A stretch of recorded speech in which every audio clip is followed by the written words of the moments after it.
लियारी की वही गलियां जिनमें कभी बॉक्सिंग के मैदान से लेकर बच्चों के ख्वाबों तक सब कुछ था, मगर उसी जमीन पर एक ऐसा अंधेरा उभरा जिसने खौफ को रोजमर्रा बना दिया।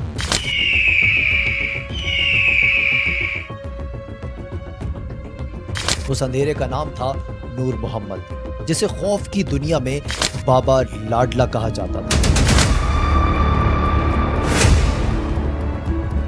गली में जैसे ही मैं अंदर गाड़ी घुसाता हूँ, बिल्कुल सामने जो आदमी बैठे थे उसने फायर खोल दिया। अब ब्लास्ट कर देते हो, बहुत सारी खवातीन अपने बच्चों के साथ मर जाती हैं। नूर मोहम्मद उर्फ बाबा लाडला लियारी की अंधी गलियों का बादशाह कैसे बना?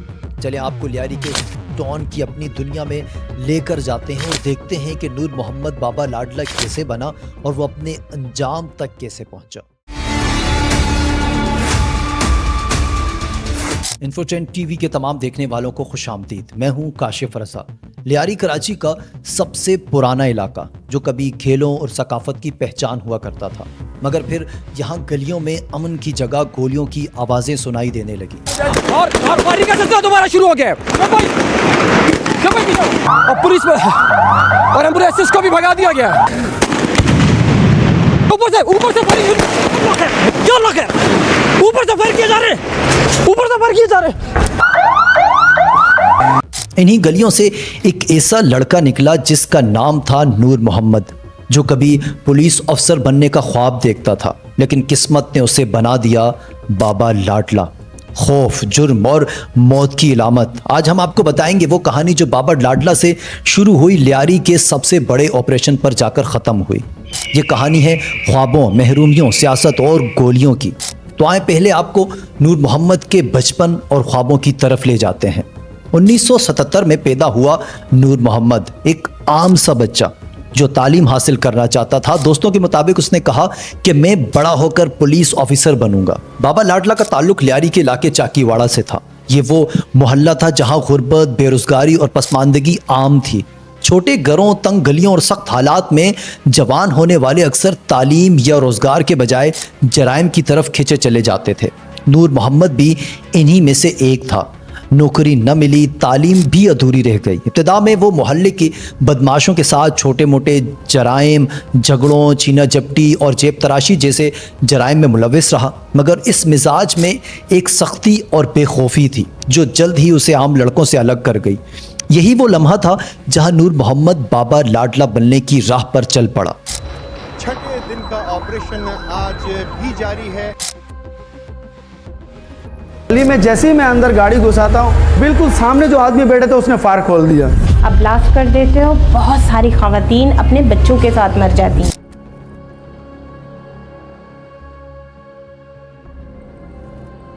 लेकिन बाबा लाडला की कहानी सिर्फ एक शख्स की नहीं थी। ये लियारी की उस सियासत से जुड़ी हुई थी जहां गली कूचे सिर्फ खेल के मैदान नहीं थे, बल्कि सियासतदानों के हाथों में इस्तेमाल होने वाले महाज थे। गरीब आवाम के लिए लियारी मसाइल का गढ़ था, और फिर महरूमी, बेरोजगारी और गुर्बत ने जराइम को जगह दे दी। 1970-80 की दहाई में लियारी पीपल्स पार्टी का किला बन चुका था। लियारी सिर्फ एक पार्टी का नहीं बल्कि सियासी ताकत का मैदान था, मगर सियासत के साथ साथ यहाँ गैंगस्टर्स भी परवान चढ़ते रहे। सियासी जमातों ने इन्हीं गैंगस्टर्स को अपने मकासद के लिए इस्तेमाल करना शुरू किया और ये छोटे छोटे जराइम पेशा गिरोह सियासतदानों के हथियार बनते चले गए।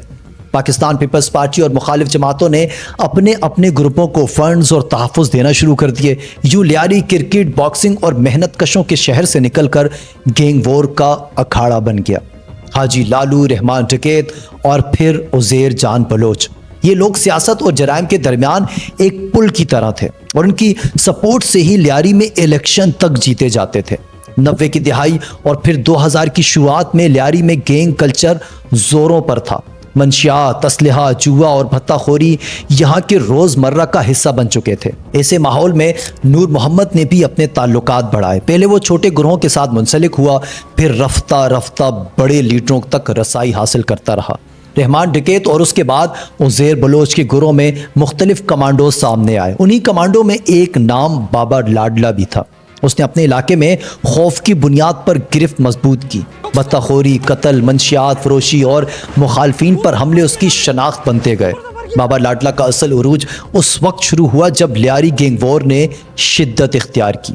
एक तरफ उज़ैर बलोच और उसकी हामी थे, दूसरी तरफ मुखालिफ गिरोह और फिर पुलिस और रेंजर्स के ऑपरेशन। इन हालात में बाबा लाडला एक कमांडो के तौर पर उभरा। रिपोर्ट्स के मुताबिक दर्जनों टारगेट किलिंग, अगवा बराए तावान और पुलिस एहलकारों में हमलों में मुलव्विस रहा। उसका तरीका वारदात ये था कि वो इलाके में खुलेआम बंदूक बरदार साथी लेकर घूमता और हर उस शख्स को सबक सिखाता जो उसके हुक्म से इनकार कर देता। बाबा लाडला जल्द ही लियारी का खौफनाक नाम बन के उभरा। लियारी की गलियों में उसका खौफ इस कदर बढ़ा कि लोग उसके नाम लेने से भी डरते थे।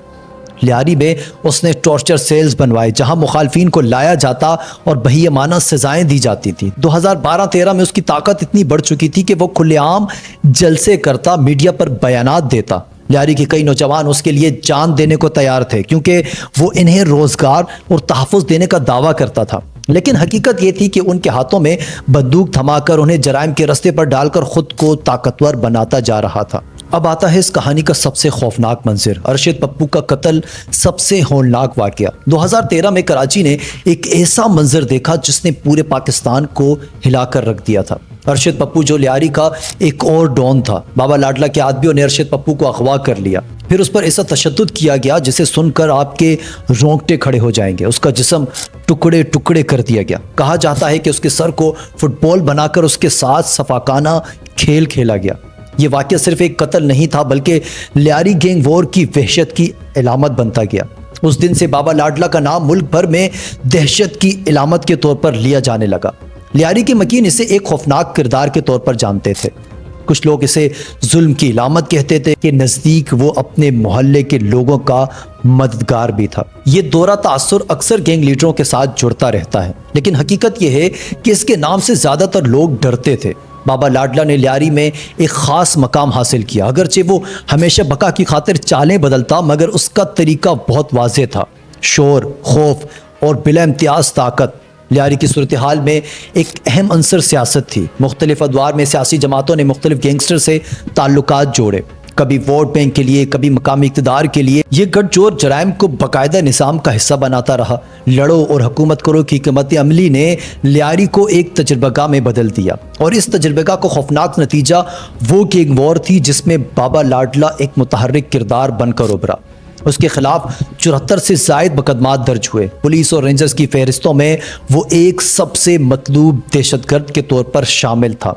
बाबा लाडला की कहानी का एक दिलचस्प पहलू यह है कि उसकी मौत की खबरें कई बार मंजर आम पर गर्दिश करती रहीं। कभी कहा गया कि वो पुलिस मुकाबले में मारा गया है, कभी बताया गया कि बैरून मुल्क फरार हो चुका है और कभी ये अफवाह फैली कि वो अपने साथियों के साथ ईरान या दुबई भाग चुका है। लेकिन हर बार कुछ दिन बाद वो फिर सामने आ जाता और ये तासुर मजीद गहरा होता चला गया कि बाबा लाडला मर कर भी जिंदा रहता है। ये अफवाहें और अफसाने इसकी शख्सियत को और भी खौफनाक बना देते। जब लियारी की सूरत हाल काबू से बाहर हो गई तो रियासत ने कार्रवाई करने का फैसला किया। 2012 के बाद कराची में रेंजर्स और पुलिस ने बड़े पैमाने पर ऑपरेशन शुरू किए। टारगेट किलर्स, बत्ताखोरों और गैंग लीडरों को निशाना बनाया गया। उन ऑपरेशंस में कई बड़े नाम मारे गए और कईयों को गिरफ्तार किया गया। रेंजर्स और पुलिस के मकासद बिल्कुल वाज़ेह थे। टारगेट किलिंग का खात्मा, मंशियात और बत्ताखोरों के नेटवर्क्स को कमज़ोर करना और कानून की हुक्मरानी कायम करना। ये ऑपरेशन बाज़ औक़ात कामयाब हुए, बहुत से कमांडोस या तो हलाक हुए या फिर गिरफ्तार किया गया, मगर हर गिरफ्तारी के बाद खला पैदा होता रहा और नए चेहरे सामने आते रहे। बाबा लाडला को भी बार बार हदफ बनाया गया, मगर हर बार वो बच निकलता। उसकी चालाकी, छुपने की सलाहियत और वफादार साथियों की मौजूदगी ने उसे जिंदा रखा। फिर आया एक ऐसा दिन जिसने इस कहानी को इख्तिताम तक पहुंचा दिया। 2 फरवरी 2017 की सुबह रेंजर्स ने एक बहुत बड़ा ऑपरेशन शुरू किया।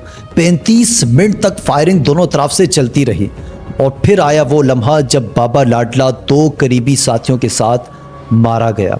उसका जिस्म गोलियों से छलनी था। वो शख्स जिसके नाम पर पूरा इलाका थर थर कांपता था, आज जमीन पर बेजान पड़ा था। क्यों? बाबा लाडला, जिसकी मौत की खबरें बार बार झूठी साबित होती थी, इस बार हकीकत में अपने अंजाम को पहुंच चुका था। बाबा लाडला की मौत के साथ लियारी की गलियों में एक अहद तमाम हुआ, लेकिन सवाल यह है, क्या जुर्म और खौफ की जड़ें भी ख़त्म हुई? नूर मोहम्मद अगर पुलिस ऑफिसर बन जाता तो शायद कहानी मुख्तलिफ होती, लेकिन निज़ाम की नाकामी, गुर्बत और सियासत के खेल ने एक आम लड़के को डॉन बनने पर मजबूर किया। आज भी लियारी के लोग कहते हैं बाबा लाडला मर गया, लेकिन हमें नहीं पता कि कल कौन नया डॉन बनकर सामने आए। आज की इस हकीकी कहानी का सबसे अहम सवाल यह है, क्या हम अपने नौजवानों को तालीम, रोज़गार और तहफ़्फ़ुज़ देकर उन्हें जुर्म के रास्ते से बचा पाएंगे, या फिर लियारी की तारीख में नए डॉन पैदा होते रहेंगे। बाबा लाडला की कहानी हमें सबक देती है कि अगर समाज में गुर्बत, बेरोज़गारी और नाइंसाफ़ी मौजूद होती रही तो जराइम के ये किरदार हर वक्त पैदा होते रहेंगे। रियासत जितने भी ऑपरेशन कर ले, जब तक इन मसाइल का हल नहीं निकाला जाता, बाबा लाडला जैसे नए किरदार जन्म लेते रहेंगे। क्या आप समझते हैं कि बाबा लाडला जैसे किरदार कहीं पैदा नहीं होते बल्कि बनाए जाते हैं? कमेंट्स करें और हमारे चैनल को भी सब्सक्राइब कीजिए, क्योंकि आने वाले दिनों में हम मज़ीद ख़तरनाक कहानियाँ लेकर आएंगे।